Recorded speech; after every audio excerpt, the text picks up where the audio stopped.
अक्षरं नीलितं येन तस्मै श्रीगुरवे नमः। श्रीचैतन्यमनोभीष्टं स्थापितं येन भूतले स्वयं रूपा गधा मह्यं ददाति स्वपदान्तिकं। वन्देऽहं श्रीगुरो श्रीयुतपदकमलं श्रीगुरुं वैष्णवांश्च श्रीरूपं सागरजातं सहगण ललिता श्रीविशाखान्वितांश्च। हे कृष्णा करुणा सिन्धुः दीनबन्धो जगत्पथे गोपेशा गोपिका कान्ता राधा कान्ता नमोस्तुते। तप्त काञ्चन गौरांगी राधे वृन्दावनेश्वरी वृषभानुसुते देवी प्रणमामि हरिप्रिये। वाञ्छाकल्पतरुभ्यश्च कृपा सिन्धुभ्येव च पतितानां पावनेभ्यो वैष्णवेभ्यो नमो नमः। जय श्री कृष्ण चैतन्य प्रभु नित्यानंद श्री अद्वैत गदाधर श्रीवासादि गौर भक्त वृंदा। हरे कृष्णा कृष्ण कृष्णा हरे हरे हरे राम राम राम हरे हरे। हरे कृष्णा ब्रजमंडल परिक्रमा की जय। हरे Krishna. Okay, Hare Krishna. So we'll continue having in Mathura Dham. So yesterday we stopped at the Vishram Ghat, and we started from Vrindavan. We moved from Vrindavan to Bhojanstali, then Akrur Ghat, and Vishram Ghat, and then in Vishram Ghat we saw the temple of Yamuna and Yamaraja. तो कल हमने आज व्रज यात्रा ब्रजमंडल परिक्रमा का 8वां दिन है।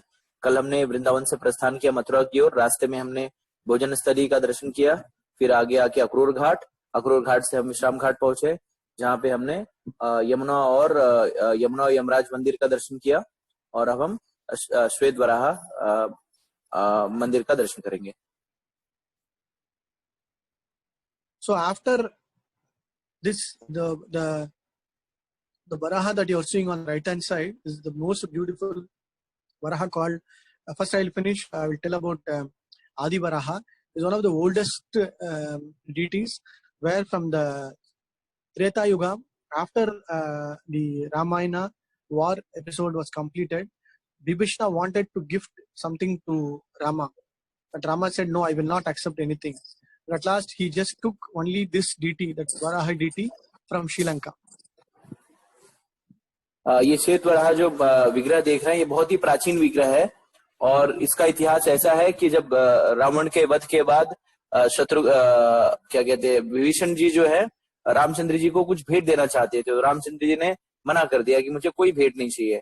लेकिन फिर बहुत ही अनुनय विनय करने के बाद रामचंद्र जी ने इस श्वेत वराह विग्रह को लंका से भेंट के रूप में स्वीकार किया।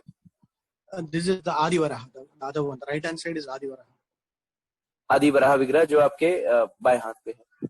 So when Shatrughna created or this city Mathura, he had to fight with one asura called Lavanasura near Madhuvan. So after killing that Lavanasura, Rama became very happy and gifted him this deity of Adi Varaha. तो शत्रुघ्न जी ने जब इस मथुरा नगरी का निर्माण किया, जब इसकी स्थापना की, उस समय यहाँ पे मधुवन के पास एक लवणासुर नामक राक्षस रहता था, जिससे उन्हें युद्ध करना पड़ा। युद्ध में लवणासुर को पराजित करने के उपरांत भगवान रामचंद्र जी को बहुत ही अच्छा लगा, और उन्होंने इस विग्रह को शत्रुघ्न जी को भेंट स्वरूप दी। And this vigraha was initially before it came to Sri Lanka, it was first worshipped by Kapila, then by Indra, and then from Indra, Ravana took the deity and kept it in Sri Lanka. इस विग्रह का इतिहास बहुत ही प्राचीन है। इससे सर्वप्रथम कपिल देव भगवान ने इसकी पूजा अर्चना की, तदुपरांत इंद्रदेव से यह विग्रह जो है रावण ने ले लिया, और फिर कालांतर में ये शत्रुघ्न जी के पास पहुंचा।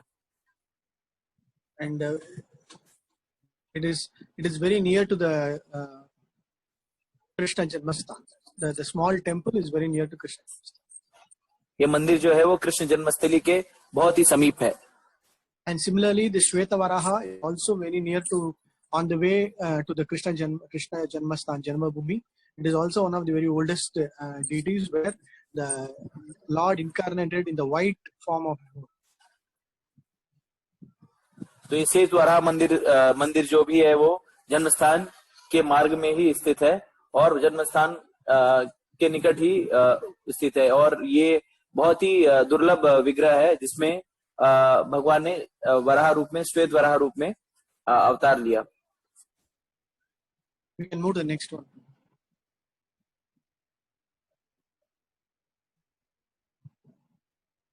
So in the entire Mathura Dham and Brajamandal, Lord Shiva is called the Kshetra Palaka, and he is situated across almost all the most important places. And the four major Shiva temple are in the four directions, like whatever is Pipaleshwar Mahadev in the east, Rangeshwar Mahadev in the south, Bhuteshwar Mahadev in the west, and Gokarneshwar in the north.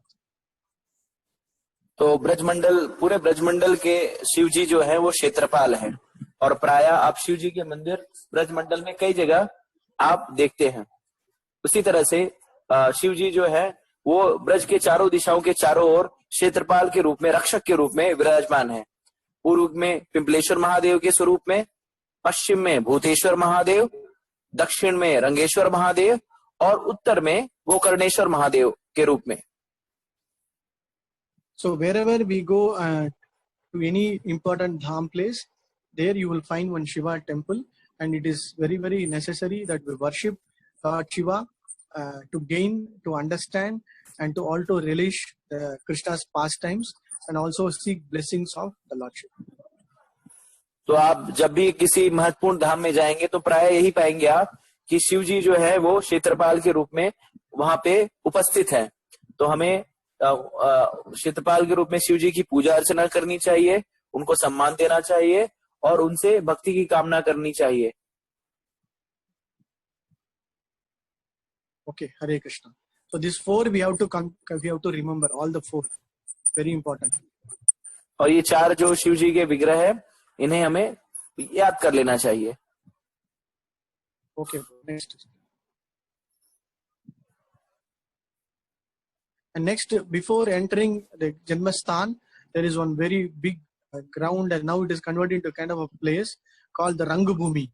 So this Rangubhumi is where Krishna and Balram, after killing the Kubalaya Pitam, the next day morning, after killing the big elephant called Kubalaya Pitam, they entered the wrestling ground where it's called the Rangubhumi, where they fought against the wrestlers like Chandura, Mushtika and others.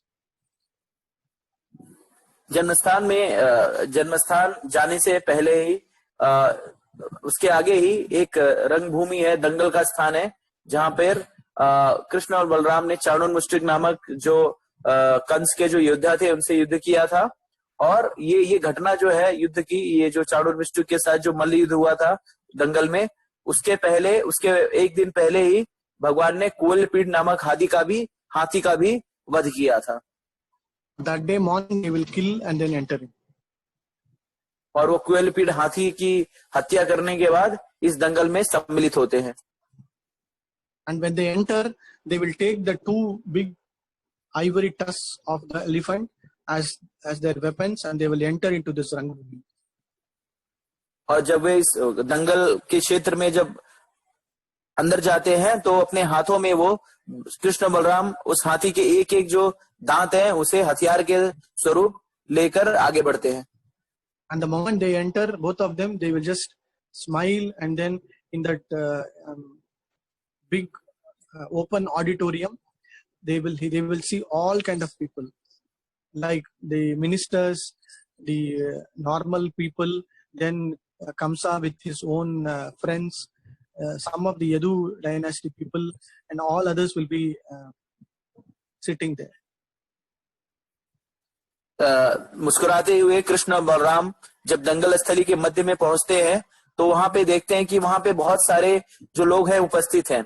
कुछ जो है मंत्री हैं, कुछ उनके ग्वाल बाल हैं, कुछ ग्वाल बाल सखा हैं, कुछ उनके माता पिता भी वहां दिखते हैं, और उन्हें वहां पे सब तरह के ब्रजवासी भी कई दिखते हैं। सब तरह के जो लोग हैं उस मल्ल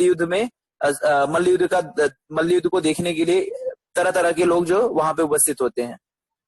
When they walk inside with so much of vigor and pride, they will just walk inside, and then they will just stand with the hand with the tusk inside.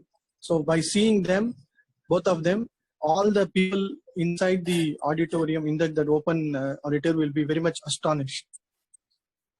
और कृष्ण बलराम जब अपने हाथ में हाथी कुलपिड़ हाथी के जो दांत है उनको लेके मुस्कुराते हुए जब खड़े होते हैं तो वहां पे उपस्थित जन समुदाय जो बहुत ही विस्मित महसूस करते हैं। Some of the old ladies and old the Mathuravasis, when they see, they will see Krishna and Balram smiling, but they will see them, oh, what sweet boys, 16-year-old boys. They're looking so sweet, and they are like my sons. Oh, they have killed a big elephant, and is he the person who has lifted the Govardhan hill? Is he the person who has killed so many demons? Like that, they will have that Vatsalya bhav. तो कुछ मथुरा की जो नारियां थी जब कृष्ण के दर्शन करती हैं, उनके सुकुमार स्वरूप को देखती हैं, तो उनके अंदर की जो वात्सल्य भाव है वो बाहर आ जाता है। वो कृष्ण के अंदर कृष्ण को अपने पुत्र के रूप में समझती है और उनका बखान करते हुए कहती हैं कि यही वो बालक है जिसने गोवर्धन पर्वत को उठाया था और अभी इसी बालक ने उस हाथी का भी वध किया है, और बहुत ही वात्सल्य भाव से वो अभिभूत हो जाती है। And there will be some young Mathura girls. When they see him, they will be so just by seeing his smile and his beautiful eyes, they will be so much attracted that they will fall in love and say, "Oh, this is the beautiful Krishna where the gopis had fallen in love. Oh, is this the Krishna who was attracted by his flute? Oh, is this the Krishna who was doing all kind of leelas in Nandagaon? So we are getting so much attracted by his beauty." Like that, they will start thinking about seeing the Lord's darshan. और कुछ मथुरा की जो युवतियां होती है, नव युवतियां जो होती हैं, जब कृष्ण के मुस्कुराते हुए स्वरूप को देखती हैं तो उनपे मर मिटती हैं और उनका गुणगान करते हुए कहती हैं कि यही कृष्ण है जो मथुरा में गोपियों के साथ रास रचाते थे, यही कृष्ण है गोपियां जिनके ऊपर मर मिटती थी, उनसे प्रेम करती थी, और यही कृष्ण है जिनपे सब लोग मंत्रमुग्ध होते थे। वो कितने सुंदर और कितने अच्छे हैं। And they will just start thinking about, oh, he is the Cupid, he is the Manmadan who has descended here, give us darshan in Mathura. We are all falling in love with him. और कुछ कहती हैं कि मदन मोहन, ये तो स्वयं ही मदन मोहन है जो यहाँ पे मथुरा में आए हैं और हम इनके प्रेम में फंसती जा रही हैं। And there will be the ministers and kshatriyas who are thinking, when they see him with the big tusk, they think, oh, he is a really big warrior, so he is equal to us, so he has come here. So they will have that veerya rasa, and they will say, yes, he is also equivalent to us. Like that they will see with a big mustache. Like that they will, that bhav will they will have. और जो क्षत्रिय थे वो कृष्ण को देखकर उनमें वीर रस की अनुभूति होने लगी, और जब उनके हाथ में देखते हैं कि वो हाथी का दांत लिए वीर की तरह खड़े हैं तो उन्हें लगता है कि हाँ, आपको ये मेरे बराबर कहा गया है, अब इससे युद्ध करके हमें भी आनंद आएगा। इस तरह की अनुभूति क्षत्रियों और जो मंत्री होते हैं उन्हें होने लगती है। But when Kamsa sees Krishna and Ram, he will get so much of fear. He will see Krishna as the person, death personified. The Kala has come. Like that, he will have so much of fear just by seeing the same beauty and the same eyes, the same smile and same beauty when it is seen by others in a different way. But for the same Kamsa, it looks like the Yama, or the king of death has come there. और जब कंस कृष्ण के उस मुस्कुराते स्वरूप को देखता है, निहारता है, तो उसे अपना काल नजर आता है। उसे लगता है कि जो काल है, यमराज स्वयं आ गए हैं यहाँ पे मेरे प्राणों को हरने के लिए। So our acharyas write very beautifully, Krishna. It is the same Krishna. It is the same person with the same smile and the same beauty, but it all depends upon the person who is having that bhav and mood to take him and understand him and glorify him. तो आचार्य बताते हैं कि जिसका भगवान से जिस तरह से भाव होता है वो भगवान के एक ही स्वरूप को अलग अलग तरह से देखता है, और जिस तरह से जिसका भगवान के प्रति आसक्ति रहती है, भगवान भी उसी तरह से अपने आप को उस व्यक्ति के सामने प्रकट करते हैं। So it all happened in this Rangabhumi. After that, you all know what happened. So they will have a fight with this Chanura and Mushtika, and then they will kill everybody, and also including Kamsa there. So this place is very specific because this is where Kamsa got killed and Krishna fulfilled his promise of his avatar of this location. आप लोगों से अनुरोध है जो बोल नहीं रहे हो, प्लीज कृपया म्यूट पे हो जाएं, क्योंकि क्लास के अंदर व्यवधान पड़ रहा है, तो कृपया करके म्यूट पे हो जाएं।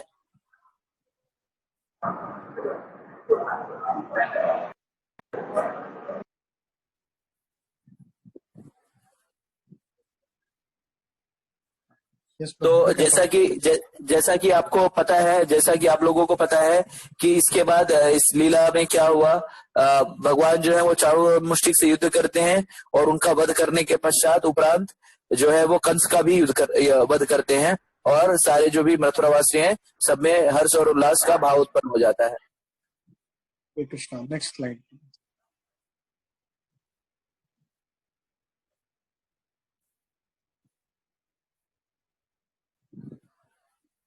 Prabhu, you can move to the next one. Next one, there is one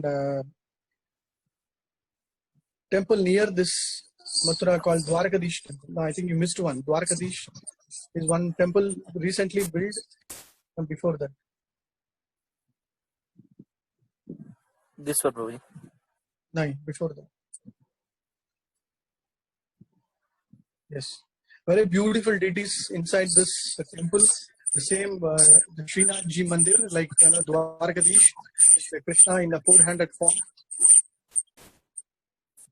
तो जन्म स्थान के निकट में ही आप द्वारकाधीश मंदिर है, जो कि अभी हाल ही में इसका निर्माण हुआ है, और आप इसके विग्रह जो देखेंगे वो द्वारका में स्थित द्वारकाधीश की एक प्रतिमूर्ति के हिसाब से चतुर्भुज स्वरूप में है और बहुत ही सुंदर विग्रह है। It was gifted by Maharaja of Gwalior and it was built in 1814, some 100 years, 100 years. और ये विग्रह जो है ग्वालियर के महाराज के द्वारा भेंट की गई है, और इसका निर्माण जो है वो 1814 ईस्वी सन में हुआ है। Next one. So near this, there's another temple called Keshavaji Mandir. This is also very oldest temple which we have to. और इस मंदिर के निकट ही एक बहुत ही प्राचीन मंदिर है, केशव जी मंदिर।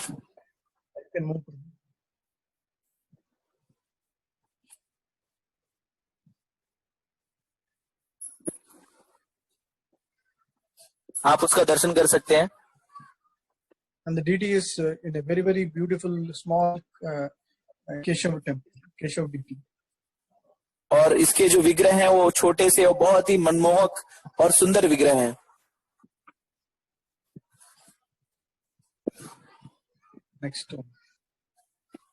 Next one, there is a coop called Kubja Coop.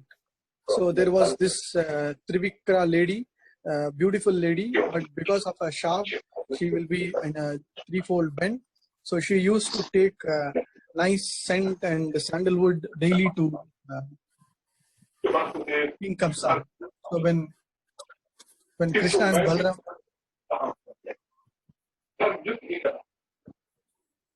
आप लोग जो भी बोल नहीं रहे कृपया करके म्यूट हो जाइए, कथा में व्यवधान ना कीजिए। Yeah, I muted them. Okay. So when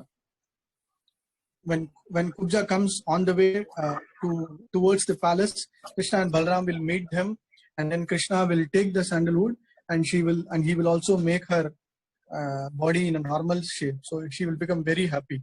So this is that place called Kubja Kupa. तो अब हम कुब्जा कूप के पास जाएंगे। कुब्जा एक स्त्री थी जो काफी सुंदर थी, रूपवती थी, लेकिन एक श्राप के वजह से वो तीन जगह पे वो तीन जगह पे मुड़ी हुई थी, और उसके पीठ पे कुबड़ भी था। तो वो प्राय क्या करती थी, चंदन का लेप लेके वो जा रही थी। उसे रास्ते में कृष्ण मिलते हैं, और कृष्ण को वो चंदन जो है वो कृष्ण को अर्पित कर देती है। कृष्ण जो है बहुत ही अच्छा लगता है कृष्ण को, और कृष्ण उसको स्पर्श करते हैं तो उस कुब्जा का जो कुबड़ है वो सब चला जाता है, और वो एक सुंदर नारी के रूप में पुनः अपना स्वरूप पा जाती है। तो यही वो जगह है जहाँ पे ये कुब्जा का जो उद्धार जो लीला है इसी कुब्जा कूप स्थल पे हुआ है। Next to that, there is a ghat called Bengali Ghat, and I think it's spelling mistake, Dhruva Ghat, and also a mandir called Saptarishi Mandir. तो इस कुब्जा कूप के बगल में ही हम बंगाली घाट है, ध्रुव घाट है, और सप्तऋषियों का मंदिर भी स्थित है। So Dhruva, during his penance in Madhuban, every day he will come via this place and take his bath.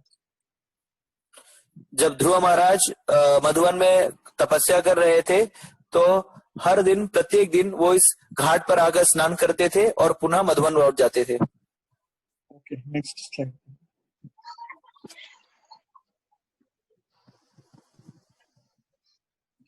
So this is the most important place where we are not allowed to take photos, but inside is the Krishna's Janma Bhumi, where there is a jail, and within the jail, Krishna was born on the Ashtami Tithi, after the most important day, like after the 6 sons born, and then after Balram was transferred from Devaki's womb to his womb.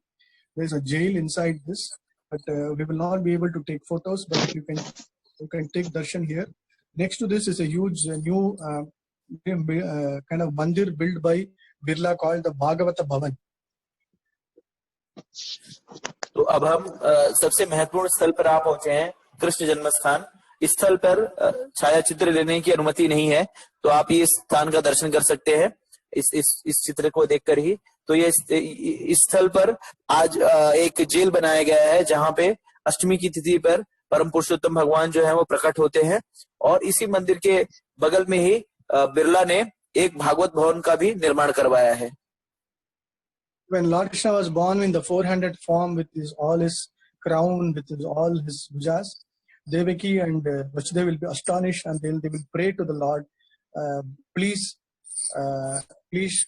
become a normal baby. And also they will just, in the mood of that Vatsalya, they will say, we are very fearful that Kamsa will again kill you. Like that, they will demonstrate that parenting love inside the jail. तो जब परम पुरुषोत्तम भगवान जो है चतुर्भुज रूप में अवतार लेते हैं, अपने शंख चक्र गदा धारण किए हुए, अपने मुकुट और सारे आभूषणों से युक्त, तो जो वसुदेव देखिए वात्सल्य भाव से अभिभूत होकर भय में वो भगवान से प्रार्थना करती हैं कि आप अपने शिशु रूप को धारण करें, और हमें भय है कि अगर आप शिशु रूप धारण नहीं करेंगे तो ये जो कंस है वो आगे आपकी हत्या कर सकता है. तो इस तरह से उन्होंने अपने वात्सल्य भाव को दिखाया. After that, Krishna will become a normal child, and then you all know the Leela, like everybody will fall asleep, including Devaki. Then Vasudeva will transfer Krishna from this place, this jail, to Gokul. इसके बाद की जो कथा है आप सभी को पता है कि किस तरह से सारे लोग जो हैं देवकी मैया को लेकर सारे जो रक्षक सुरक्षक सारे लोग निद्रा में हो जाते हैं, सो जाते हैं, और उसके बाद वसुदेव जी भगवान को लेकर यहाँ से गोकुल में जाकर बदल के आ जाते हैं, रख कर आ जाते हैं, उनको छोड़कर आ जाते हैं. And in the Bhagavata Bhavan, there are some very beautiful deities of very huge size deities of Shri Radha Krishna, and also various other small deities, and also Jagannath Baldev Subhadra Mai with Mahaprabhu. Bhagavat भवन में जो है वो सीता राधा कृष्णा के बहुत ही सुंदर विग्रह स्थापित किए गए हैं, और उसके उस प्रांगण में ही बहुत छोटे छोटे अन्य विग्रह भी स्थापित हैं, जिसमें जगन्नाथ बलदेव सुभद्रा और श्री चैतन्य महाप्रभु के विग्रह भी सम्मिलित हैं. You can, when we visit this Bhagavata Bhavan, everybody can take darshan. It's a huge hall, and everybody can take darshan. So, but we will not be able to take the photos. इस भागवत भवन में हर कोई व्यक्ति जाके दर्शन कर सकता है, but लेकिन यहाँ पे जो है छायाचित्र लेने की अनुमति नहीं है.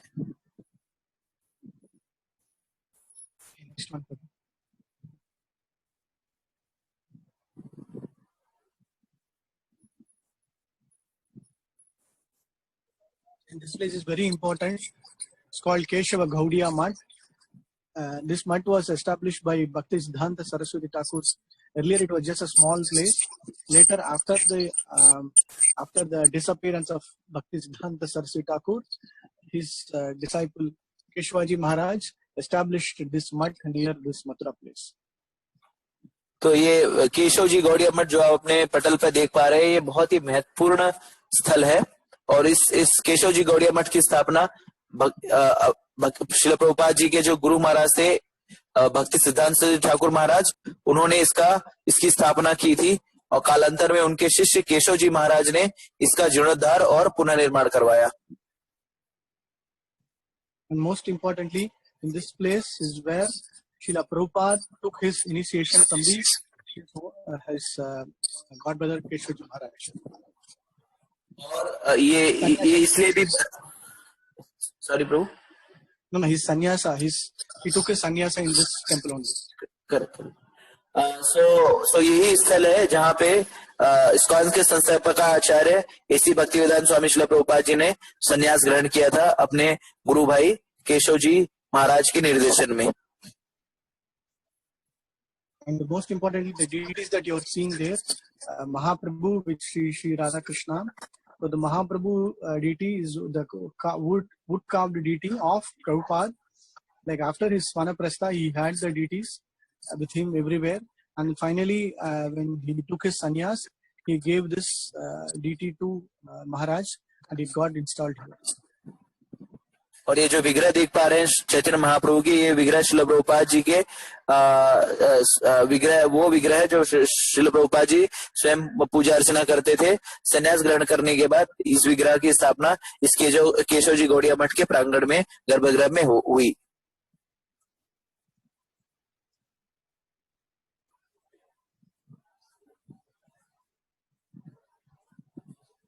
Hare Krishna. So we are completing this Vrajam in the Mathura Parikrama, and from Mathura we have to go to Madhuvan. तो हमने मथुरा परिक्रमा जो है वो समाप्त कर ली है। अब हम मधुबन की ओर प्रस्थान करेंगे। प्रभु जी, you will be sharing, you will be sending. Yeah.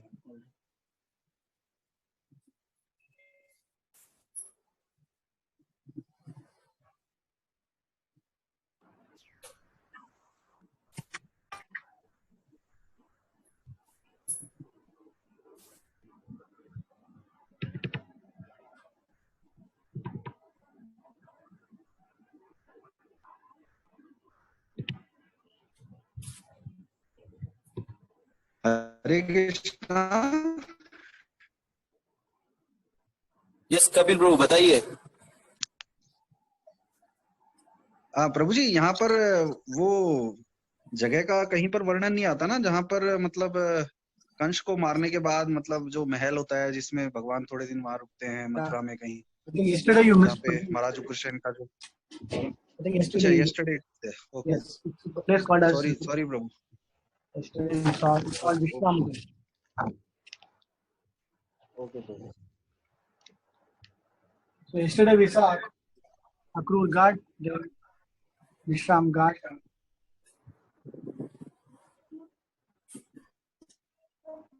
Okay, sorry, yesterday I was little busy, I could not join. Sorry bro. No problem. Hare Krishna. Hare Krishna. So now you're able to see the screen? Yes, Prabhuji. So now we have to go from Mathura to Madhuvan. अब हम मथुरा से मधुबन की ओर प्रस्थान करेंगे। So Madhuvan is one of the very beautiful forests among the 12 Vraja forests. Braj के 12 जो प्रमुख वन है उसमें से मधुबन जो है वो बहुत ही रमणीय और सुंदर है। So from today onwards we are going to the actual Vraj, where you will see the beauty of Vraj in terms of the village, in terms of the Vrajvasis, in terms of the village atmosphere, whatever we want to relish the actual Vrajas feeling. Now you can start relishing, because all the Vraj places that we are going to see is still the typical village atmosphere and village level. तो अब हम व्रज के वास्तविक स्वरूप के दर्शन करेंगे, जहाँ पे ग्रामीण सभ्यता, ग्रामीण कार्यकलाप ग्रामीण रहन सहन और व्रज की सुंदरता जो है इसी ग्रामीण जो परिवेश है उसमें ही निखर करके बाहर आती है। So from Mathura main road, we have to take a go a little further, and then there is a left. On the left, there is one big temple called as Jai Gurudev Mandir. That is from the Mathura main road. This huge temple called as Gurudev Mandir. So it is one of the sadhus built called as Gurudev. And the building is called as Nam Yog Sadhana Mandir. We just have to see from outside. We don't have to really go inside. But on this, on the way, we have to just cross this huge, very big marble building, and we have to go. At the back side is the Madhuvan village. और हम जब मथुरा से आगे की ओर प्रस्थान करेंगे मधुबन की तरफ, तो मथुरा के जो प्रमुख मार्ग है, सड़क मार्ग, उसके ही उसी मार्ग पर ये जय गुरुदेव जो मंदिर है ये आपको दिखाई देगा। और यहाँ पे हमें जाके कोई दर्शन वर्शन नहीं करना है, और इसके ठीक पीछे ही मधुबन जो गांव है वो स्थित है। So for the on the parikrama marg, we are just going on the way towards this place, and then we have to enter into the beautiful Madhuvanam village. मुझे लास्ट 2 मिनट्स। Yes. तो अब हम इस गांव में इस मधुबन में प्रवेश करेंगे। बहुत ही सुंदर और रमणीय जो गांव है मधुबन, उसमें हम प्रवेश करेंगे अब। And Madhuban is not from the village. It is there from the Satya Yuga. It is there with a lot of leelas from Satya Yuga, Treta Yuga, Dwapara Yuga. So it has got a lot of significance in our Shastra and all the Itihas Puranas. तो मधुबन जो है वो सिर्फ द्वापर युग में यहाँ पे लीलाएं भगवान ने नहीं प्रकट की। मधुबन जो है वो सारे युगों में, सतयुग, द्वापर, त्रेता और सारे युगों में यहाँ पे कुछ ना कुछ लीलाएं जो है वो होती रही हैं।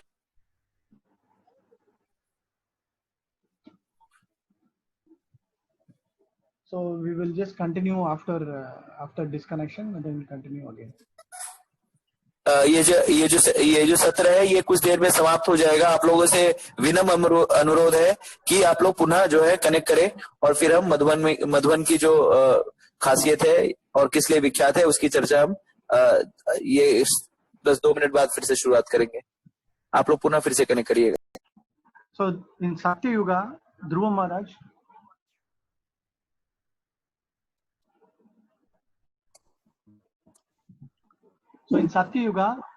Maharaj, did the penance of his 6 months in this forest only. तो सतयुग में ध्रुव महाराज ने 6 महीने इसी वन में रहकर तपस्या की थी। And again in Treta Yuga, Shatrughna, the brother of Rama, established the Madura city and also killed the Lavanasura who was residing inside this Madhuvana under a cave. So in Treta Yuga also Shatrughna, his case is very significant. And Ambarish Maharaj, who is very well known for all his Navavida Bhakti, he also did his meditation in this particular Madhuvana. तो सतयुग में इसी स्थल पर भगवान श्री रामचंद्र जी के अनुज शत्रुघ्न जी ने लवणासुर नामक राक्षस का वध किया था इसी स्थल पर। और जैसा कि आप लोगों को पता है, अम्बरीश महाराज जो नवविधा भक्ति में सबसे ही परिपूर्ण है, उन्होंने भी इसी स्थल पर तपस्या करी थी। And in Dwapara, for Krishna and Balram, it is one of the most favorite picnic spots. Like when they come for cow grazing, they will just leave all their cows and then come here and do wonderful picnic pastimes. और द्वापर युग में भगवान कृष्ण और बलराम और उनके ग्वाल सखा जो है इस स्थल पर आकर रमण आदि करते थे जब वो गौवे चराने आते थे, और इस स्थल पर उन्होंने कई लीलाएं की। So we all know the story of Dhruva Maharaj.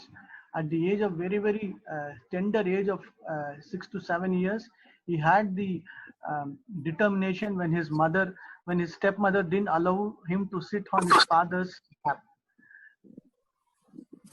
तो आप जैसा कि आप लोगों को पता है, ध्रुव जो बालक ध्रुव था वो 6 वर्ष की आयु में ही 6 वर्ष की आयु का जब था तो उसकी जो सौतेली माँ है उसने उसके जो पिताजी है उसके गोदी में बैठने से मना कर दिया था। He's actually less than 6. So he comes, he talks with his mother, and mother says, I don't know, only the Lord will help, and whatever your stepmother says is right, that you have to get qualified to sit on his lap. Like you have to take birth again in her womb.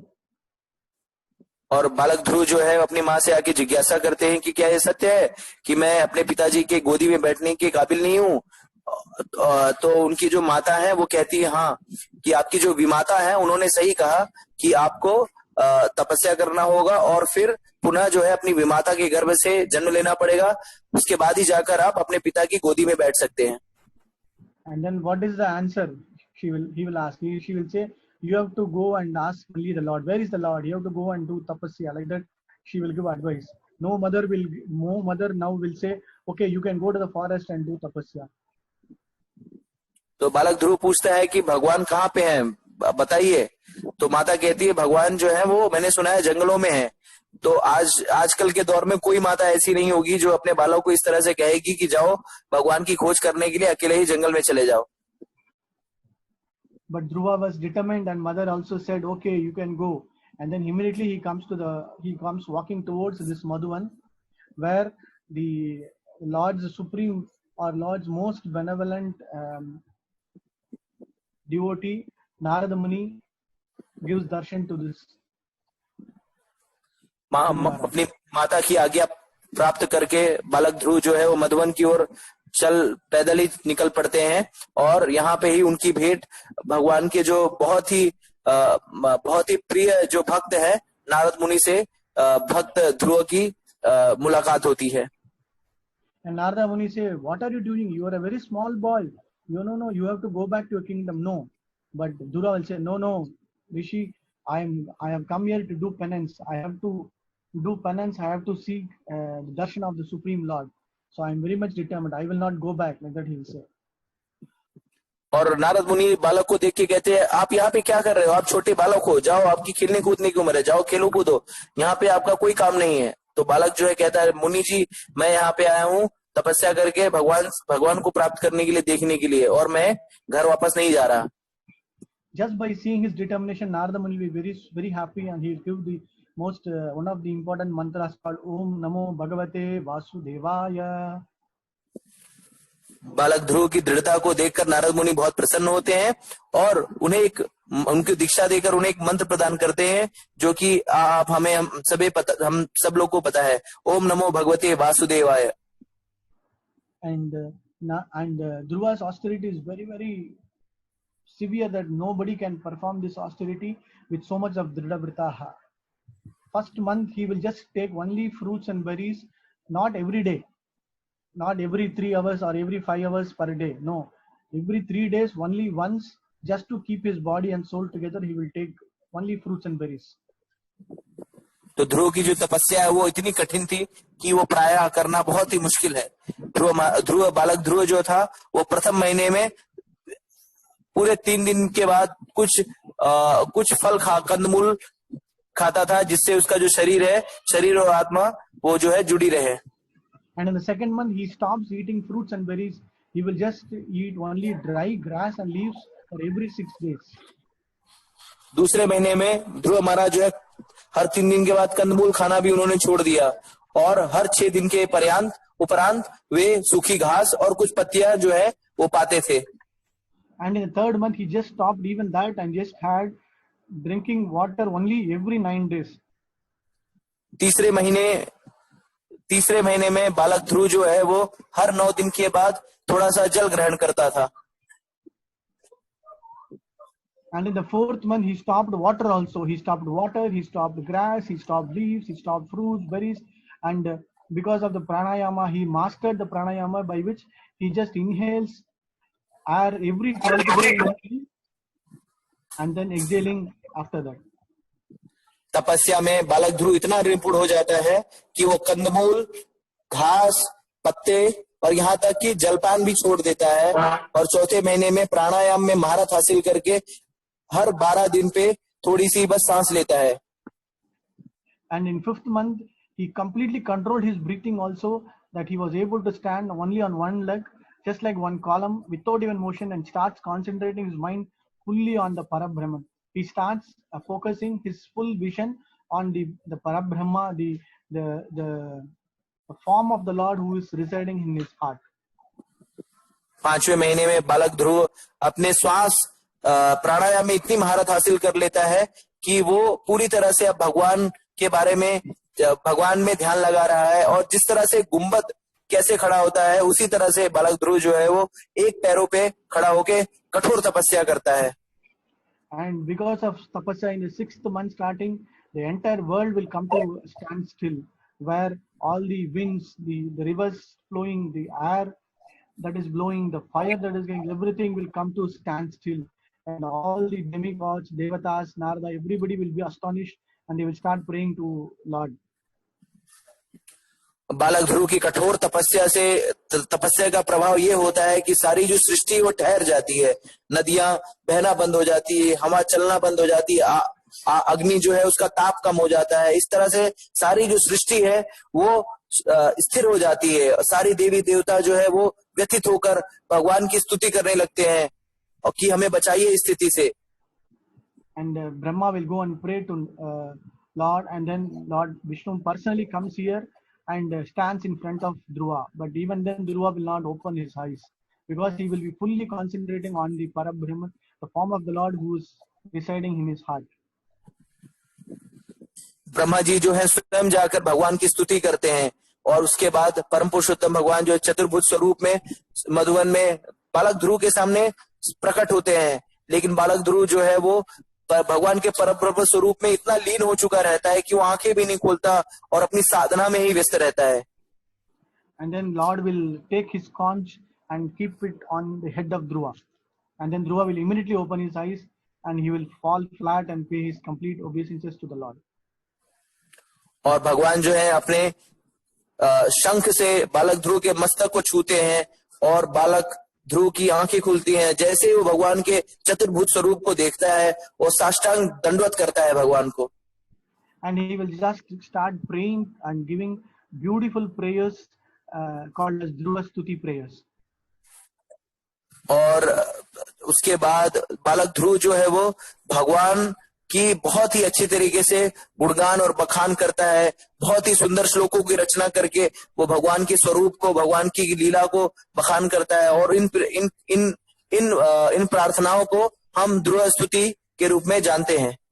And in that most important one line is he came here, he will say, I just came here to do this tapasya just for getting some glass pieces, but here I have had the darshan of the diamond itself. How fortunate I am and how foolish also I have been there to just for some glass pieces of materialistic possession, where I wanted to have the big kingdom, like more than 100 times bigger than my father. तो इन प्रार्थनाओं में जो सबसे महत्वपूर्ण बात जो बालक ध्रुव कहता है वो ये कहता है कि मैं यहाँ पे आया था तपस्या करने के लिए, ये उद्देश्य, इस उद्देश्य से कि मैं अपने पिता से भी बड़े साम्राज्य को प्राप्त करूं, पिता से बड़े धन वैभव को प्राप्त करूं। लेकिन ये आपके दर्शन करने के बाद मेरी जो भावना है मुझे ऐसी ही लगती है जैसे कि मैं कांच के टुकड़ों के पीछे भाग रहा हूं, और जबकि मैं कांच के टुकड़ों के पीछे भाग रहा था और लेकिन आपने मुझे हीरा ही दे दिया है।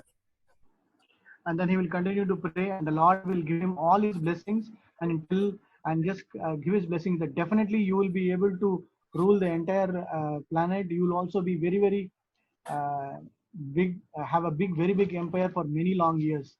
So like that he will give blessings to Dhruva. और भगवान जो है ध्रुव को ये वरदान देते हैं कि उसका जो साम्राज्य है वो बहुत ही विशाल होगा और ध्रुव जो है, बालक ध्रुव जो है वो बहुत ही वर्षों तक उस विशाल साम्राज्य पर राज्य करेगा। The further details are very much elaborated in Srimad Bhagavatam. और ज्यादा जानकारी के लिए आप श्रीमद् भागवतम में इस लीला का बहुत ही विस्तृत वर्णन और उल्लेख है, उसका आप पठन वहां पे कर सकते हैं। So the place that you have seen is called Dhruva Tila, a small hill on which Dhruva did his meditation, where he have a temple of Dhruva and Narayana. और आप जो छायाचित्र देख रहे हैं वो छायाचित्र वही स्थल है, इसे ध्रुव टीला के नाम से जाना जाता है। ये वही स्थल है जहाँ पे ध्रुव ने घनघोर तपस्या की थी, और इसी स्थल के बगल में एक छोटे से मंदिर का निर्माण हुआ है जहाँ पे आप नारायण और ध्रुव के विग्रह के दर्शन कर पाएंगे। भगवान जो है चतुर्भुज स्वरूप में है और ध्रुव जो है उनके सानिध्य में खड़ा हुआ है। And next to Dhruva Tila, there's another temple called Vishnu temple. और ध्रुव टीला के निकट ही एक मंदिर है जिसका नाम है विष्णु मंदिर।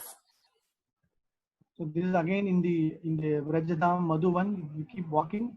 It's a typical village place where you can take darshan of Dhruva Tila and the Vishnu temple. और ये मधुबन के ग्रामीण भाग में स्थित है। जब आप मधुबन में चलते जाएंगे तो आप इस विष्णु मंदिर का दर्शन कर सकते हैं ध्रुव टीला के साथ साथ। ध्रुव महाराज की जय। The next place where we are on the same parikrama path in the Madhuban, we are going to see temple of Shatrughna and the Lavanasura cave. अब हम परिक्रमा मार्ग में आगे बढ़ते हैं और अब हम शत्रुघ्न के मंदिर और लवणासुर की गुफा के पास पहुंच चुके हैं। And Lavanasura was one of very staunch devotees of Lord Shiva, and but he had the demonic mentality and very powerful asura. Lavanasura जो था वो भगवान शिव जी का बहुत ही अनन्य भक्त था, लेकिन फिर भी उसके अंदर जो आसुरी प्रवृत्ति थी वो जस की तस थी। And Shatrughna during the Treta Yuga time, he will come here to have a battle or a fight with Lavanasura. So at that time, Lavanasura will be praying Lord Shiva, and Narada will tell, like, by the time when he takes his weapons, you will never be able to defeat Lavanasura. So you have to get hold of Lavanasura before he takes his weapons. Shatrughan जी यहाँ पे आते हैं लवणासुर से युद्ध करने के लिए, और लवणासुर नारद मुनि शत्रुघ्न जी को बताते हैं कि अगर लवणासुर ने अस्त्र उठा लिया तो उसे हराना बहुत ही मुश्किल होगा, तो आपको उसका वध अस्त्र उठाने के पहले ही करना पड़ेगा। So what Shatrughna will do is, when he was doing his puja for Lord Shiva, he will just come straight in the entrance of that particular temple, and he will block the way, and he will ask him to come for a fight. और शत्रुघ्न जी उस स्थल पे आते हैं जहाँ पे लवणासुर जो है वो शिव जी की आराधना करता होता है। शत्रुघ्न जी उस घर के द्वार को बंद करते हैं और लवणासुर से युद्ध का आह्वान करते हैं। And Lavanasura will say, no, just give me some time, I will go fetch my weapons. But Shatrughna will just provoke him, and then immediately they will start fighting, and Shatrughna will kill Lavanasura in this place. So you see the small place here on the right hand side is called Lavanasura cave. I don't know what is in Hindi, but under the gufa. Huh? Gufa, yeah, gufa. So you have to go underneath, like 3-4 feet underneath. There's one cave there. Shatrughan जी जो है लवणासुर को ललकारते हैं, और लवणासुर कहता है कि नहीं मुझे जाने दो अस्त्र लेके आने के लिए, लेकिन शत्रुघ्न जी उसे तरह से उसे लज्जित करते हैं। लवणासुर क्रोधित होकर शत्रुघ्न से इसे युद्ध करता है और फिर वो मारा भी जाता है। आप इस चित्र में जो देख पा रहे हैं, इसी कंदराओं में लवणासुर जो है वो निवास करता था। And it is very unique that where you will never be finding any specific temple of Shatrughna. This is the only place where you can take darshan of Shatrughna. और शत्रुघ्न जी का आप एकाकृत जो मंदिर है वो कहीं भी आपको नहीं मिलेगा। ये एक जो है दुर्लभ मंदिर है जहाँ पे आप सिर्फ शत्रुघ्न जी के लिए एक मंदिर बना हुआ है। So Valmiki writes in Ramayana that Lakshmana, Bharata and Shatrughna are also the expansions of the Lord Rama only. और वाल्मीकि जी रामायण में वर्णन करते हैं कि भरत, शत्रुघ्न और लक्ष्मण जी हैं वो भगवान रामचंद्र जी के ही विस्तार है। So next there is one small kund called Madhu Kund or Krishna Kund. अब हम एक कुंड का दर्शन करेंगे जिसे मधु कुंड और कृष्ण कुंड के नाम से भी संबोधित किया जाता है और जाना जाता है। So here is where Lord Krishna killed the demon called Madhu. और यही वो स्थल है जहाँ पे भगवान परम पुरुषोत्तम भगवान श्री कृष्ण ने मधु नामक असुर का वध किया था. And here is a Baitak or a place where one of the important acharyas called Vallabhacharya, he did this bhajan and tapasya in this place. और पुष्टि मार्ग के आचार्य वल्लभाचार्य का यहीं पे एक बैठक स्थली भी है.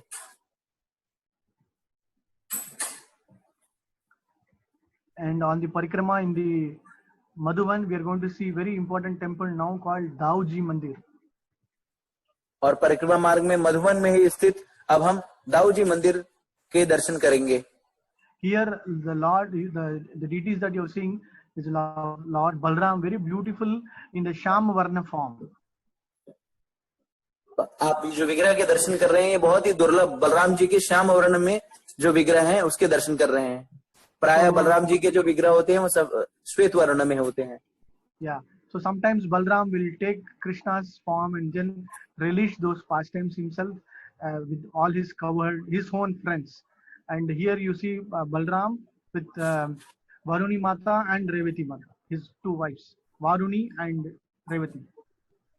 तो प्राय कई बार ऐसे भी होता था कि बलराम जी जो है वो कृष्ण की लीलाओं की नकल करते थे अपने जो है गुह्य सखाओं के साथ में. तो आप इस विग्रह में जो देख पा रहे हैं यहाँ पे आप बलराम जी को वरुणी माता और रेवती माता के संग आप दर्शन कर पाएंगे. Dauji Ram ki jai. So we will continue in the same parikrama marg of Madhuvan. On the Madhuvan, in the Madhuvan, the village is called Moholi village. Very beautiful village. We have to keep walking in the village side. तो मधुबन से हम आगे की ओर जब चलते हुए जाएंगे तो हम एक बहुत ही सुंदर जो गांव है महोली वहां पे पहुंचेंगे. And if you ask any Brajvasis, is this your place? They will say, no, this is all Krishna's place. और अगर आप किसी ब्रजवासी से पूछते हैं ये यहाँ पे ये आपका स्थान है तो ब्रजवासी प्राय कहेंगे कि नहीं ये कृष्ण का स्थान है. या ठाकुर जी का place, something like that. ये ठाकुर जी का स्थान है, ठाकुर जी की जगह है. So we'll keep walking and tomorrow we will reach from Madhuvan, we will reach Talavan. The Talavan is the forest where the demon called Dhenukasura lived with his friends. तो अब हम यहीं पे विराम लेंगे और कल हम तालवन की ओर प्रस्थान करेंगे. तालवन वो स्थान है जहाँ पे भगवान ने धेनुकासुर नामक राक्षस का वध किया था. हरे कृष्णा कृष्णा कृष्णा हरे हरे हरे हरे हरे राम राम राम हरे. So today we started from Mathura. We have come to Madhuvan and taken darshan of Madhuvan's most important places where the Dhruva Maharaj place, Madhuvan forest, Lavanasura killing place, Shatrugna's temple and all other places. Hare Krishna. हरे कृष्ण. तो अब हम यहाँ पे यहीं पे विश्राम करेंगे. आप भक्तों से अनुरोध है कि अगर किसी का कोई प्रश्न है, किसी प्रकार का कोई निराकरण करना चाहते हैं या किसी प्रकार की कोई जिज्ञासा है तो अपने ऐप में आप हाथ उठा सकते हैं और एक एक कर आप अपनी जिज्ञासा प्रश्न और उत्कंठा को जाहिर कर सकते हैं. हरे कृष्ण. तो अगर किसी का कोई प्रश्न हो तो पूछ सकते हैं.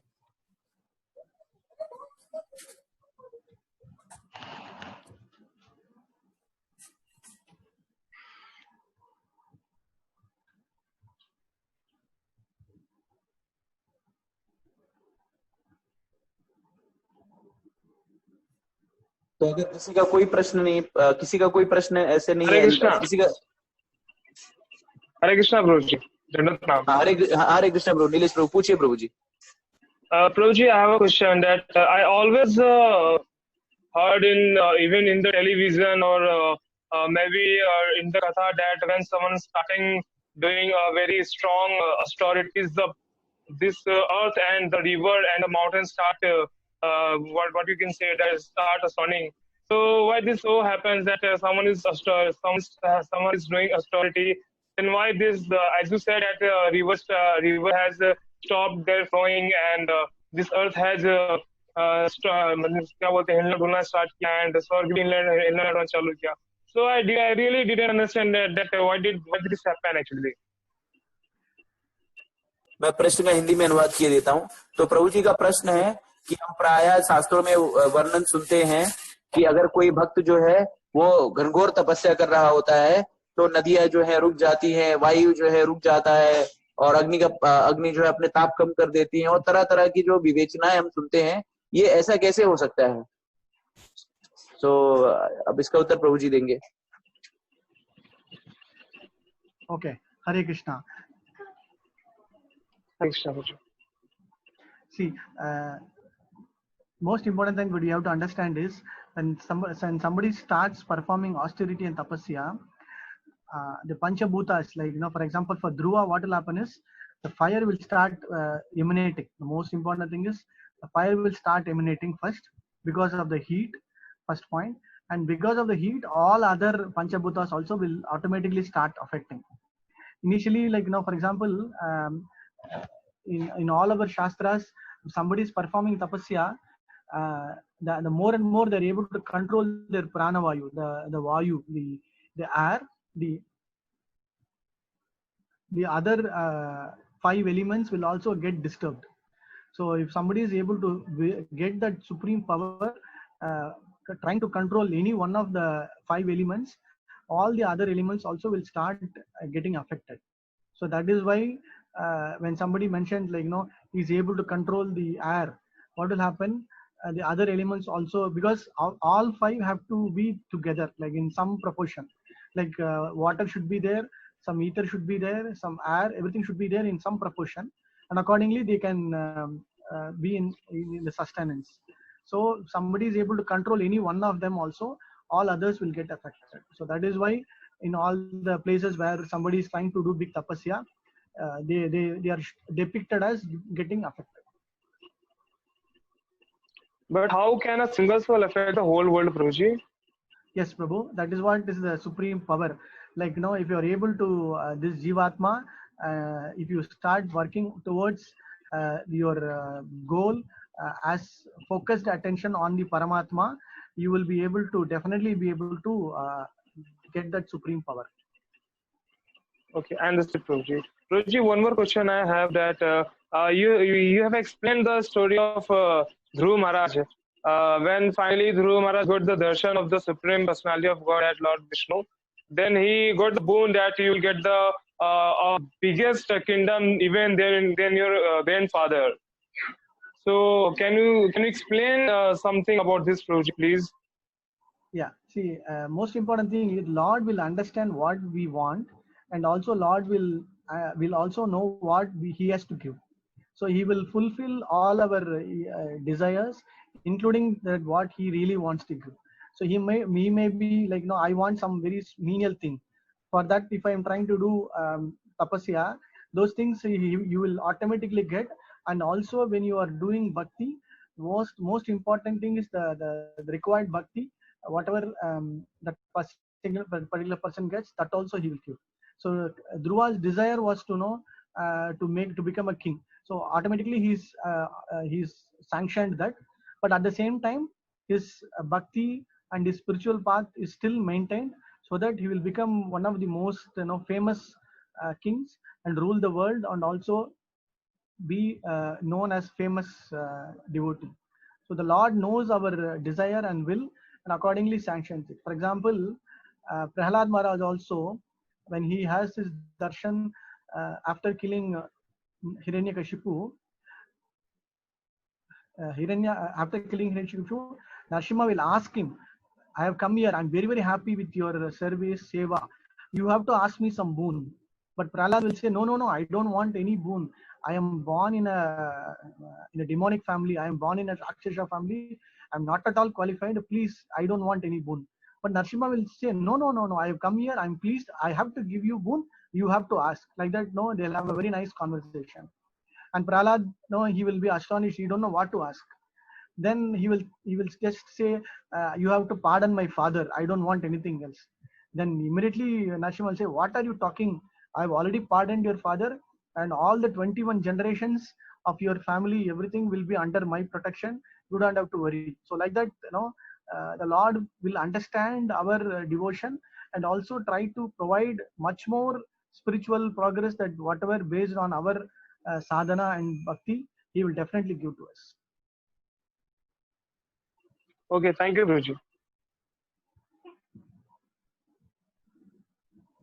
Hare Krishna.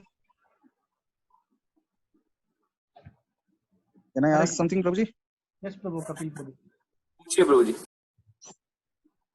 हाँ, Prabhuji, as we all are aware that temples at Vrindavan are closed right now due to COVID, and actually,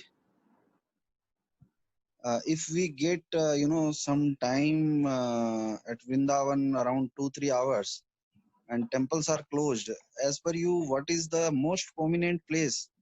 By the way, all are places very auspicious, but what is the most prominent place other than temple in Vrindavan? If you are going with someone who is not so devoted, so which is the prominent place where we should go for 2-3 hours, where our devotion can be most improved, and we could be more dedicated? Can you please guide about this? If you're very specific about Vrindavan, there are Yeah. 2 or 3 options. One is you can just get down near the Parikrama Marg and just start walking on the Parikrama path. Because whatever Acharya said, that Parikrama path is very, very auspicious. Like you can see all the Kaliya Ghat, the Dwaraha Ghat, the Vamsi Vad, the Sheer Ghat, all those places which is all kind of open. The Yamuna, along the Yamuna Ghats. So even without entering the temples, you can go through the entire Parikrama path, come inside the Vrindavan town, all the main temples, 7 Goswamis temple, and you can Correct. come via that.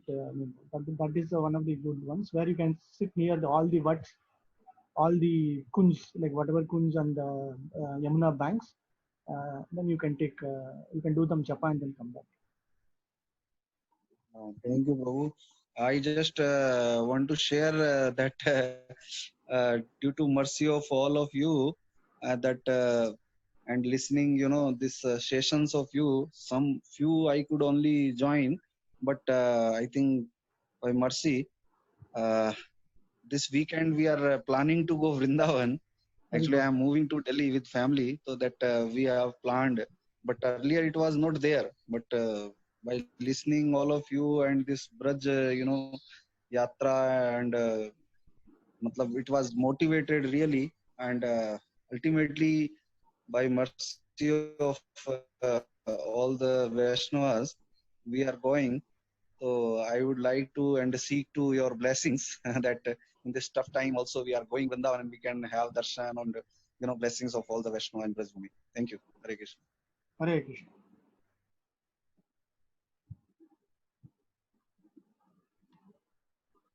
Okay, Prabhuji, thank you. Hare Krishna. Tomorrow we will see. Hare Krishna.